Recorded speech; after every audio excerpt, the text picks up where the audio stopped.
दर्शक बंधु आसिला सुभद्रा योजना आवेदन प्रक्रिया।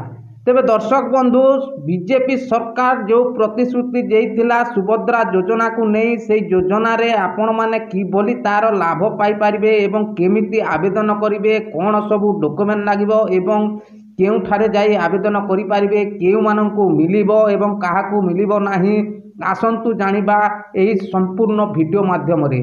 तेबे दर्शक बंधु सुभद्रा योजना को नहीं बहुत बड़ अपडेट आसी सारिथिला बेले एबे आवेदन प्रक्रिया आरंभ हो सारानी। तेबे दर्शक बंधु आसंतु जानिबा सुभद्रा योजना पाई आवेदन प्रक्रिया।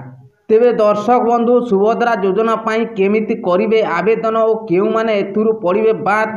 तेबे सर्वप्रथमे दर्शक बंधु ओडिशा रे बीजेपी सरकार गठन करिया परे सबुटु अधिक चर्चा रे थिबा सुभद्रा योजना को नहीं आसीची बड़ खबर। सुभद्रा योजना कार्यकारी करा जिबाकु घोषणा होइथिले मध्य एसओपी आसी नथिबा कारणनु सुभद्रा योजनार लाभ केउ माने पाइबे एवं केमिति आवेदन करिवे ताहा जणा पडु नथिला।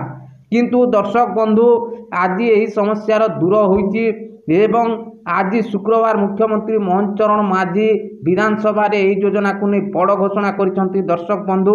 तेबे दर्शक बंधु गत काली बसिथिबा राज्य कैबिनेट बैठक रे सुभद्रा योजनार एसपी को अनुमोदन प्रदान करिया परे आज विधानसभा रे यार नियमावली घोषणा करिसंती मुख्यमंत्री। तेबे दर्शक बंधु मु आपण को गोटे गोटे कर पढ़ी कि आपण को देखे दउची केमिति आपण आवेदन करिवे एवं बयस सीमा केते लागिबो, कोन सब डॉक्यूमेंट लागिबो एवं काहाकू मिलिबो नाही। तेबे दर्शक बंधु 21 वर्ष रु 60 वर्ष कम बयस मध्य महिला को मिलिबो सुभद्रा योजना टंका। तेबे दर्शक बंधु डीबीटी माध्यम रे महिला अकाउंट को टंका पठा जिवो। तेबे राज्यर 1 कोटी रु अधिक महिला यह द्वारा लाभवान हेबे। तेबे दर्शक बंधु प्रत्येक वर्ष राखी पूर्णिमा और अंतर्जातीय महिला दिवस रे महिला अकाउंट को 5000 टंका लेखाए एपरी वर्ष को 10,000 करी 5 वर्ष रे महिला अकाउंट को 50,000 टंका जीव बोली कहिसंती मुख्यमंत्री। तेबे दर्शक बंधु केमिति करिवे आवेदन। तेबे दर्शक बंधु केमिति करिवे आवेदन आसंतु जानिबा। तेबे दर्शक बंधु सुभद्रा योजना रे अंतर्भुक्त हेबा पई महिला माने अंगनवाड़ी केंद्र, ब्लॉक कार्यालय, मो सेवा केंद्र, जनसेवा केंद्र इत्यादि रे मागणा रे उपलब्ध फॉर्म पूर्ण करी आवेदन करि पारिबे। तेबे दर्शक बंधु सुभद्रा पाई एक कॉल सेंटर मध्य कार्यक्षम हेबो। यार कार्यकारिता एवं तदारक करने को महिला एवं शिशु विकास एक सुभद्रा समिति सोसाइटी गठन करा जिवो। तेबे दर्शक बंधु आपण माने आवेदन करने को अंगनवाड़ी केंद्र को जीवाक पड़िबो एवं ब्लॉक कार्यालय जीवाक पड़िबो, मो सेवा केंद्र को जीवाक पड़िबो किंबा जनसेवा केंद्र जीवाक पड़िबो एवं एथिरे आपण को मागणा रे उपलब्ध फॉर्म मिलिबो। सेति आपण पूर्ण करी आपण सुभद्रा योजना पाई आवेदन करि पारिबे। तेबे दर्शक बंधु केमिति मिलिबो 50,000 टंका आसंतु जानिबा। तेबे दर्शक बंधु वर्ष को मिलिबो 10,000 टंका। प्रति वर्ष समस्त हिताधिकारी राखी पूर्णिमा दिवस एवं अंतर्जातीय महिला दिवस 8 मार्च रे 5,000 टंका लेखाए वार्षिक मोट 10,000 टंका प्रदान करा जिवो। तेणु 5 वर्ष रे जड़े योग्य महिला हिताधिकारी मोट 50,000 टंका पाइबे। तेबे दर्शक बंधु सहायता प्रदान रे स्वच्छता को निश्चित करने पाई आधार पेमेंट ब्रिज सिस्टम एपीबीएस माध्यम रे योग्य हिताधिकारी को आधार सक्षम एकक धारक डेबिट बैंक अकाउंट को सीधा सलख आर्थिक सहायता पठा जिबा संगे संगे हिताधिकारी माननकु एक सुभद्रा क्रेडिट कार्ड मध्य प्रदान करा जिवो।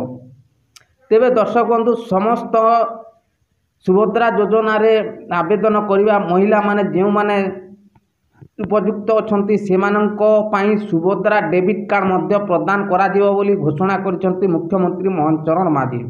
तेबे दर्शक बंधु अन्य पटे डिजिटल कारबार को प्रोत्साहित करिबा पाई राज्यर प्रत्येक पंचायत सहरांचल रे सर्वाधिक परिमाण डिजिटल कारबार करितिबा 100 जन हिताधिकारी को चिन्हट करी अतिरिक्त 500 टंका प्रोत्साहन राशि दिया जिवो बोली कहिसंती। तेबे दर्शक बंधु केउ माने एही योजना रु बाद पड़िबे। तेबे दर्शक बंधु एही योजना रे केउ माने पाइबे नाही। तेबे दर्शक बंधु आर्थिक स्वच्छल वर्गल महिला होइथिबा सरकारी चाकरी करुथिबा महिला होइथिबे ଏବଂ ଆୟକର ପ୍ରମାଣ କରୁଥିବା ମହିଳାମାନେ ହୋଇଥିବେ ଏହି ଯୋଜନାରେ ସାମିଲ ହେବା ପାଇଁ ଯୋଗ୍ୟ ବିବେଚିତ ହେବେ। ତେବେ ଦର୍ଶକ ବନ୍ଧୁ, ଆର୍ଥିକ ସ୍ୱଚ୍ଛଳ ବର୍ଗର ମହିଳା କିମ୍ବା ଚାକିରି କରୁଥିବା ମହିଳା କିମ୍ବା ଆୟକର ପ୍ରଦାନ କରୁଥିବା ମହିଳା ଏହି ଯୋଜନାରେ ପାଇବେ ନାହିଁ। ତେବେ ଦର୍ଶକ ବନ୍ଧୁ, ଏହା ବ୍ୟତୀତ କୌଣସି ସରକାରୀ ଯୋଜନାରେ ମାସିକ ଯଦି ଆପଣଙ୍କର 15,000 ଟଙ୍କା କିମ୍ବା ଅଧିକ ବାର୍ଷିକ 18,000 ଟଙ୍କା ସହାୟତା ରାଶି ପାଉଥିବା ମହିଳାମାନେ ସୁଭଦ୍ରା ଯୋଜନାରେ ସାମିଲ ହେବା ପାଇଁ ଯୋଗ୍ୟ ବିବେଚିତ ହେବେ ନାହିଁ। ଯଦି ଆପଣ 15,000 ଟଙ୍କାରୁ ଅଧିକ କିମ୍ବା 18,000 ଟଙ୍କାରୁ ଅଧିକ ଯଦି ଆପଣ ଦରମା ପାଉଛନ୍ତି ତାହେଲେ ଏହି ଯୋଜନାରେ ଆପଣମାନେ ପାଇପାରିବେ ନାହିଁ। ତେବେ ଦର୍ଶକ ବନ୍ଧୁ, ଏ ଥିଲା ଆପଣଙ୍କ ପାଇଁ ଖୁସି ଖବର। ଦର୍ଶକ ବନ୍ଧୁ, ସୁଭଦ୍ରା ଯୋଜନା ପାଇଁ ଆବେଦନ ଆରମ୍ଭ ଚାଲିଛି। ଆପଣମାନେ ଅଙ୍ଗନବାଡ଼ିକୁ ଯାଇ ଫର୍ମ ମାଗିକି ଆପଣ ମାଗଣାରେ ମିଳୁଥିବା ଫର୍ମ ପୂରଣ କରିକି ଆପଣ ଆବେଦନ କରିପାରିବେ।